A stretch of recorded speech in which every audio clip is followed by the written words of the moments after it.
Ferrari finished on top at the Italian Grand Prix, but what other quick lessons can we learn from Monza? Let's find out.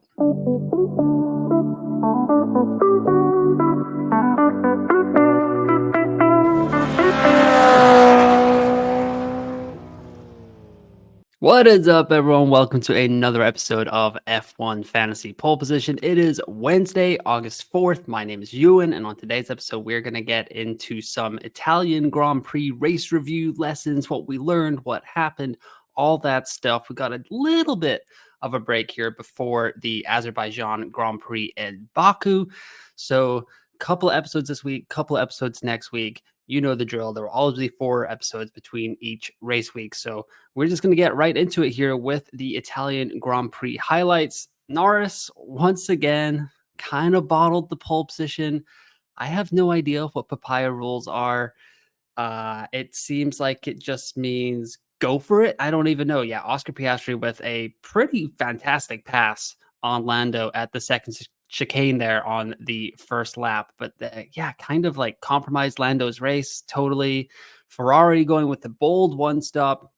McLaren really thought that they were not going to be able to do it with just a one-stop race, so they pitted Lando, and then Oscar was in the lead, and on the commentary, they were kind of talking about how it was bizarre for them to pit Piastri without knowing that Ferrari was going to pit. So we will see in the race debrief kind of like what's going to happen there. We'll hear from the team at Media Day next week, see if any lessons have been learned. And there, no pace in the Red Bull. Verstappen and Perez qualified 7th and 8th on Saturday, and it didn't get much better for them on Sunday. So once again, Red Bull kind of in a slump. We're not really knowing what's going on. There are some conspiracy theories out there about some regulations that came in over the summer break, but I will leave that for other places. Russell qualified P3 on Saturday, was looking good. Compromised there kind of at the first turn, but he did make a ton of overtakes to make up for it in F1 Fantasy with 21 points on the day. Franco Colapinto stepped in for Logan Sargeant for the first time. We're going to talk about that as well. He was very impressive, shot up to 12th in the Williams. And Kevin Magnussen received a race ban for his collision with Pierre Gasly earlier on in the race. But yeah, it was a kind of crazy day for the Italian Grand Prix for F1 Fantasy as well. A lot of us on Saturday were kind of choosing between Mercedes, Ferrari, McLaren, all that stuff, going all over the place. A lot of people went Ferrari. So great job by them, especially if you went with Charles Leclerc, 2 times him. Fantastic job, well-deserved. It was pretty epic scenes at the end of the race there for the Monegasque driver at his home race for Ferrari there. Italian Grand Prix facts and stats here. Leclerc 46, Norris 36, Piastri 29. It was looking like a pretty disastrous day for Lando Norris managers, including myself, but snuck that fastest lap at the very end there to kind of save our bacon. 36 points for Lando. Positions gained, Colapinto with 6, Leclerc, Magnussen, and Bottas with 3, and Zhou Guanyu there with 2. Overtakes, Russell 11, Perez 8, Alonso and Stroll with 6, and then the fastest pit stop, Alpine with 10, McLaren with 8. That is, quite surprising there. Going over to the optimal teams here, I got 3 budgets and then a no Leclerc team. So 130, 126, and then you got to drop down all the way to 116 to really get anything kind of different there. So at 130 million, this team cost 126.2 million. So you had McLaren and Ferrari as your constructors, Leclerc with the 2 times, Norris, Colapinto, Magnussen, Albon there. That would have gotten you 302 points, which is fantastic. I'm pretty sure I saw Zach F1, another F1 fantasy content creator, great follow. Go follow him on X and on YouTube. Had 288 points, so really not that far off of this maximum team here. 126 million, if that was your budget. McLaren, Mercedes were the constructors. Leclerc with 2 times. Norris, Colapinto, Magnussen, and Albon. That was going to cost you 125.3 million. That would have gotten you 286 points. And then McLaren and Mercedes are at 116 million.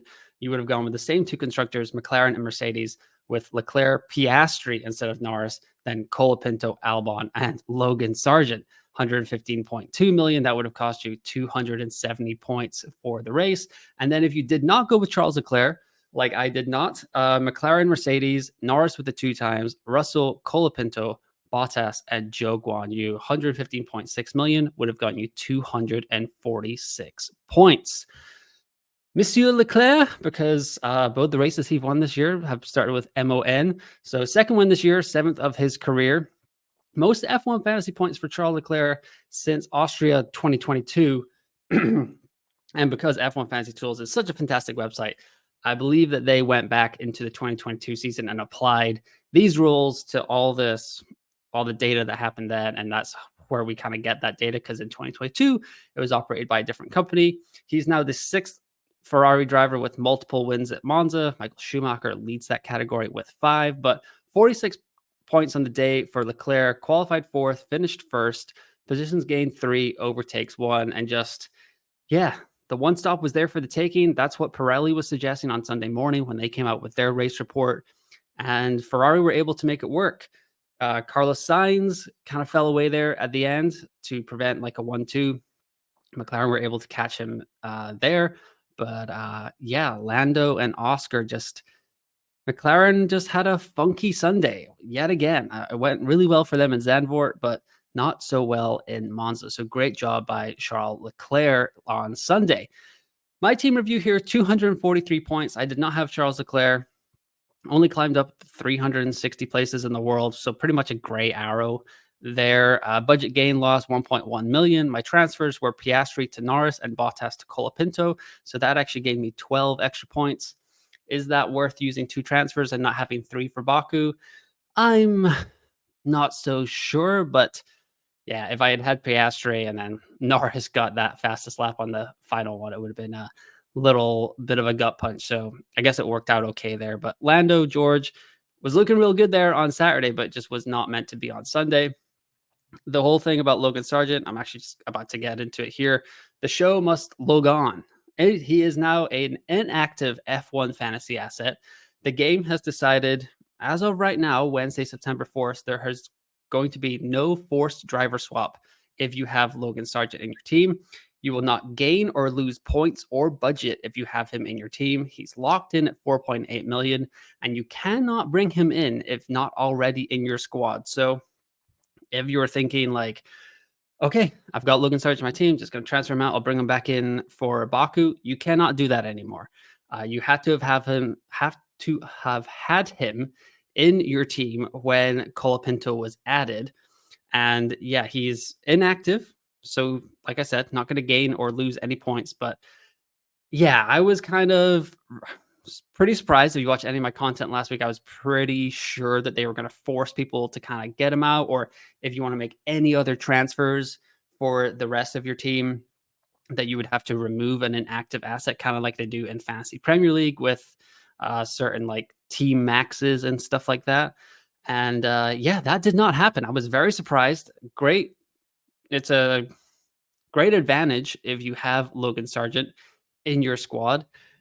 I don't think it is the most fair way to go about the game. I've got Logan Sargeant in a couple of my teams, and it still just like feels not right to have him. However, if you do, feel free to go about your business and do as you please. It makes sense. If the game is going to allow you to do it, that is perfectly within the rules. It just feels a little strange that they would even go that route. I mean, they even had Colapinto come in at the same price, so that would have been pretty easy to just give all of the Logan Sargeant managers like a free transfer, and you just swap Colapinto in and out for Sargeant. But that was not meant to be. So I on X, where you can follow me at F1U and FPL, I had some thoughts. Lots of people responded. Lots of people kind of in agreement. Like it's not really about the Sargeant managers having unfair advantage, because it's not unfair because it's in the game. It's just kind of surprising that the game is going to allow that to happen. It's almost like a little bit disappointed in the game itself was really my thoughts, like saying like Colapinto should be brought in. He could probably just fall, which he did not. Had a great weekend at Monza and it'll be all right. But I was kind of thinking that they would even change it before Baku, but it seems like that's not going to be the case either. So we'll kind of watch this space and see what happens. If something changes over the next 2 weeks, I'll do like a one-off episode, just kind of explaining what was going on. But yeah, it's just a very interesting situation in F1 fantasy right now. However, Franco makes them forget, kind of talking about Williams here, made them forget all about Logan Sargeant. I've got the comparisons here. I mean, it's one race for Colapinto, but it looked pretty good. Not going to lie. Obviously, Monza has historically suited the Williams car. If you remember a couple of years ago, Nick DeVries came in for Alexander Albon when Alexander Albon had to have his appendix removed. And yeah, got Nick DeVries a drive for about 10 races in the 2023 season before he was replaced by Daniel Ricciardo. And Colapinto kind of followed suit. So over the first 15 races of the season, Logan Sargent's average qualifying position was 17.5, average race position was 16. He went down 0.7 in price and had a grand total of 8 F1 fantasy points over those 15 races. However, Franco Colapinto stepped in this weekend, qualified 18th, finished 12th, went up 0.5 million in price, and had 11 fantasy points. So already boosting Sargent's F1 fantasy season long total. And if you go on f1fantasytools.com, fantastic website, especially sign up for the Patreon because they're just launching all of these new features every week. And it is so much fun to get on there and just kind of analyze your F1 fantasy squad. All the Sargent data now goes under Colapinto. So when you see on like the race results, it says COL, that's Colapinto, but for the first 15 races, that was SAR for Sargent. So just so you know, looking at that, same for like what is it, Carlos Sainz in the second race of the season when he was replaced by Ollie Behrman. That Carlos Sainz season average is held by Ollie Behrman. So just so you know about that going forward if you're on f1fantasytools.com. Speaking of Ollie Behrman, Kevin Magnussen, he has received the first race ban in F1 in 12 years after his collision with Pierre Gasly. He was awarded 2 penalty points, which means he's reached the max limit for a 12-month time span with 12 penalty points. He will miss the Azerbaijan Grand Prix, and he is likely to be replaced by Ollie Behrman, as Behrman is in like the Haas Ferrari family. He's lined up for Haas in 2025. I'm sure Haas will not have any kind of complaints about getting Ollie Behrman in the car one race early, kind of just like a free weekend. And yeah, pretty bad for F1 fantasy. He rose 0.5 million again for the 6th consecutive race. So Kevin Magnussen can do no wrong in F1 fantasy. However, he will be I'm assuming he will be an inactive asset for the Azerbaijan Grand Prix. He will not go up, not go down in price, gain or lose any points at all. So, but that's 12.7 million we're talking about in budget that you're just going to have as a dead asset if you don't get Kevin Magnussen out. And that's a lot different than like a 4.8 million asset as Logan Sargeant. Like that was just kind of a dead 5 million, just throw that away. Not as big, but we're talking like 2.5 times more budget, just not gaining points or budget for you at Azerbaijan. So as of right now, I will do an early team selection video on Friday. I would be bringing Kevin Magnussen out of my squad for the Azerbaijan Grand Prix. Haas and Ferrari are supposed to do pretty well from what I've read about like early preview stuff at Baku. So it could just be a simple like go from K-Mag down to Hulkenberg, and then you could upgrade Russell to a Ferrari asset or Piastri to a Lando, that kind of thing. But those could be the 2 early moves there. But yeah, Kevin Magnussen will not be gaining you points or budget at the Azerbaijan Grand Prix. Going over to the price change headlines here, like I said, Magnussen rose 0.5 million for the 6th consecutive race. So great job by you if you have had Kevin Magnussen for the last 6 races. Leclerc has risen 1 million in price for the first time since Monaco after his victory. No surprise there. Colapinto went up 0.5 million in price, and Magnussen and Colapinto were the only C-tier drivers to actually go up in price.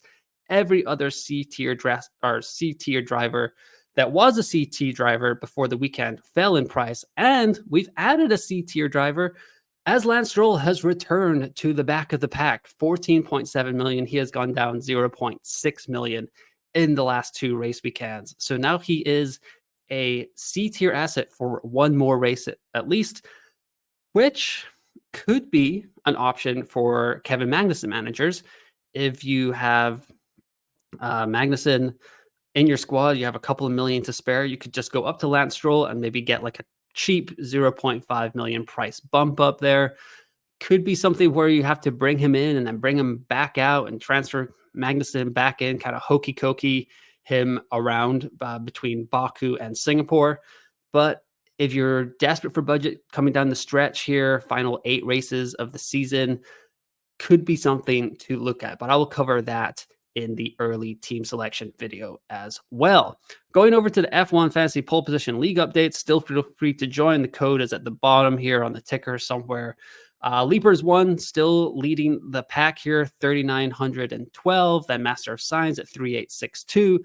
The code for the F1 Fantasy League is on screen right now. Ricardo 3832, driver of the day 3764, and Kevin race day 3745. So great job by those guys in the top 5. And then for the Italian Grand Prix, Falazza 338, I'm Stupid Leclerc 338, Maui 329, Sparks with 2 S's 328, and Damien 7XYX at 312. All those managers played their limitless chip, which was probably a pretty good weekend to play that chip, as Ferrari was strong, McLaren was strong. I guess it's kind of like a up in the air thing between Red Bull and Mercedes there at the end, but overall pretty strong weekend for the top 4 teams. So you would have been quite happy if you had gone with double McLaren or triple McLaren and triple Ferrari this weekend. Upcoming races here, Azerbaijan and Singapore as a double header, and then we've got almost a whole month break before we go to Austin for the US Grand Prix there. But yeah, double header coming up here, Azerbaijan and Singapore. I will be in Azerbaijan for qualifying day, not for the race day. Yeah, those tickets were through the roof. But yeah, qualifying day, very excited to go to my first F1 qualifying session. So I will probably do like a YouTube short or something from the track while I'm there, just to kind of show the experience of it. But let me know in the comments below if you've ever been to Baku, ever been to an F1 race. Let me know if there's any like insider tips. Is it worth getting earplugs? My wife is a little bit worried about her hearing going out. So let me know in the comments below what I should bring, not bring to the F1 track for my first ever F1 session there. Upcoming episodes for F1 Fantasy Pole Position over the next 2 weeks here. So we've got the race review that is out right now that you're listening to, early team selection on Friday, green flag, yellow flag, red flag on Monday, and then the Grand Prix preview and team selection on Wednesday, September 11th. But that will do it for this or today's episode of F1 Fantasy Pole Position. Italian Grand Prix was super fun. Don't really think a lot of us were going into the weekend expecting Ferrari to come out on top. We had like a inkling that they would like throw everything at it, but yeah, it was pretty epic scenes to watch Charles Leclerc bring it home for the Tifosi in Monza. But you can like and subscribe to the YouTube channel, the video, the podcast, wherever you're listening and watching. You can follow me on X at F1UNFPL. And yeah, I will be back on Friday with some early team selections. So thanks for listening. Thanks for watching. And I will talk to you next time.